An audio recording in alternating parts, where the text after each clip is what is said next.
Prepare-se para uma das histórias mais emocionantes e inspiradoras já contadas, uma jornada de sonhos, traição e um destino grandioso. Vamos mergulhar na vida de José do Egito. Você pode encontrar essa narrativa incrível no livro de Gênesis, começando no capítulo 37. José era o 11º filho de Jacó, mas era de longe o favorito. Para mostrar seu amor, Jacó presenteou José com uma túnica única, longa e colorida. Esse presente especial, somado aos sonhos de José que sugeriam que ele um dia governaria sobre seus irmãos, acendeu uma chama de ciúme e ressentimento no coração deles. Eles o viam como arrogante, um sonhador que se achava superior. A inveja dos irmãos chegou a um ponto sem volta. Um dia, enquanto pastoreavam os rebanhos longe de casa, eles viram José se aproximando. Foi a oportunidade perfeita. Em Gênesis, capítulo 37, versículos 18 a 28, lemos como eles conspiraram contra o próprio irmão. Primeiro, pensaram em matá-lo, mas Rúben, o mais velho, sugeriu que o jogassem em uma cisterna vazia, planejando resgatá-lo mais tarde. No entanto, na ausência de Rúben, Judá teve outra ideia. Por que não vendê-lo? E assim, por 20 moedas de prata, José foi vendido a mercadores ismaelitas que estavam a caminho do Egito. Para encobrir o crime, eles mancharam a túnica de José com o sangue de um cabrito e a levaram ao pai. Jacó, que desolado, acreditou que seu filho amado havia sido morto por um animal selvagem. Chegando ao Egito, José foi comprado por Potifar, o capitão da guarda do faraó.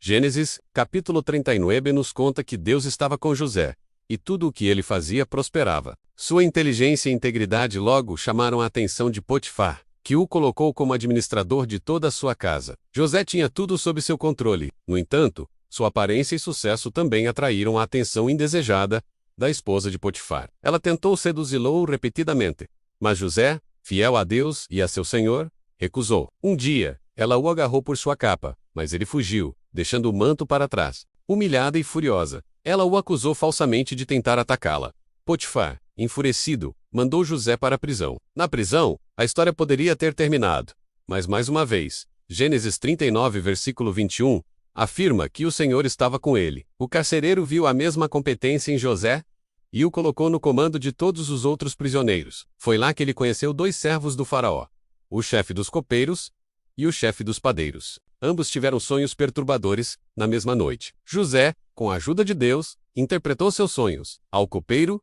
ele disse que em 3 dias seria restaurado a sua posição. Ao padeiro, ele previu que em 3 dias seria executado. E tudo aconteceu exatamente como José havia dito. Ele pediu ao copeiro que se lembrasse dele quando estivesse diante do faraó. Mas, como lemos no final de Gênesis 40, o copeiro se esqueceu. 2 longos anos se passaram. José continuava na prisão.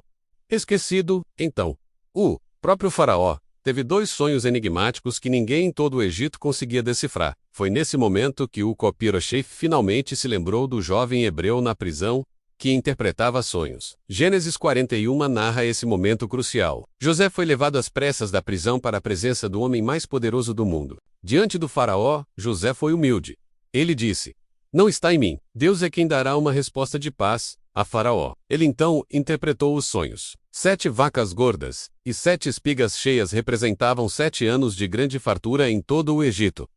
As 7 vacas magras e as 7 espigas mirradas que as devoravam simbolizavam 7 anos de fome severa, que viriam em seguida. Mas José não parou por aí. Ele aconselhou o faraó a nomear um homem sábio para administrar o Egito, armazenando grãos durante os anos de abundância para se preparar para os anos de escassez. Impressionado com sua sabedoria, o faraó declarou: "Poderíamos encontrar um homem como este, em quem está o Espírito de Deus." E assim, Gênesis 41, versículos 41 a 43, descreve como José, o ex-escravo e prisioneiro, foi nomeado governador de todo o Egito, o segundo homem mais poderoso da nação. Ele recebeu um anel de sinete, roupas de linho fino e uma corrente de ouro. Ele tinha apenas 30 anos. José administrou o Egito com maestria. Durante os 7 anos de fartura, ele armazenou uma quantidade imensa de grãos. E quando a fome chegou, não apenas o Egito, mas todas as terras ao redor sofreram. Foi essa fome que trouxe seus irmãos, aqueles que o haviam vendido,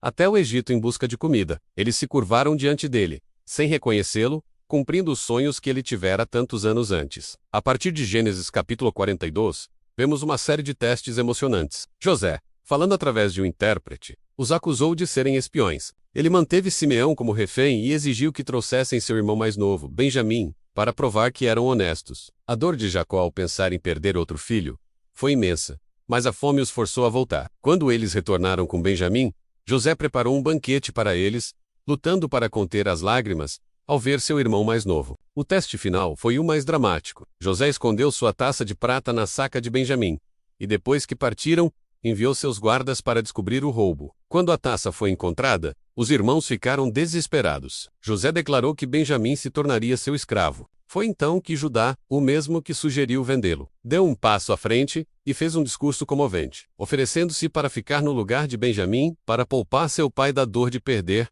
mais um filho. Vendo a mudança genuína no coração de seus irmãos, José não conseguiu mais se conter. Em Gênesis capítulo 45, ele se revela em uma das cenas mais poderosas da Bíblia. Eu sou José, ele chorou. Meu pai ainda está vivo? Seus irmãos ficaram aterrorizados, mas José os tranquilizou com palavras de graça e perdão. Ele disse: não foram vocês que me enviaram para cá, mas sim Deus, para preservar a vida. José providenciou para que toda a sua família, incluindo seu pai Jacó, se mudasse para o Egito, dando-lhes a melhor terra, a terra de Gósen. O reencontro de José com seu pai após mais de 20 anos é indescritivelmente emocionante. Jacó viveu seus últimos anos em paz, cercado por sua família. A história de José é uma prova de que mesmo nas circunstâncias mais sombrias, o mal pode ser transformado em bem, de um poço ao palácio, de prisioneiro a príncipe. Sua vida nos ensina sobre fé, perdão e a soberania de um plano divino muito maior do que podemos imaginar. Obrigado por assistir a essa jornada incrível. Sei Volca Gusto. Não se esqueça de deixar seu like, se inscrever no canal e ativar as notificações para não perder nossas próximas histórias. 8. A próxima.